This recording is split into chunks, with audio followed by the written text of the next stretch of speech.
Buntut hadir di podcast Deddy Corbuzier, Agnes Mo dan Ahmad Dhani sibuk perang pendapat soal royalti lagu. Ahmad Dhani sesegera mungkin memberi respon atas keterangan Agnes Mo saat hadir di podcast Close the Door. Agnes memberikan respon pasca dirinya diwajibkan membayar royalti lagu ciptaan Ari Bias berjudul Bilang Saja. 2 poin yang dikomentari Dhani adalah pernyataan Agnes soal lagu tersebut sudah jadi miliknya dan pemberlakuan UU Hak Cipta. Dalam potongan video yang diunggah ulang Ahmad Dhani, Agnes mengatakan bahwa lagu Bilang Saja yang kini dipermasalahkan penciptanya, Ari Bias, adalah lagunya. Kok belum bisa membedakan antara mechanical rights dan performing rights?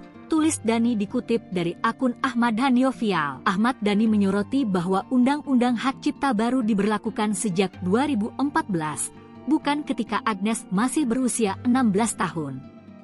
UU Hak Cipta sejak 2014, bukan since 16 years old, tulis Ahmad Dhani dalam unggahannya.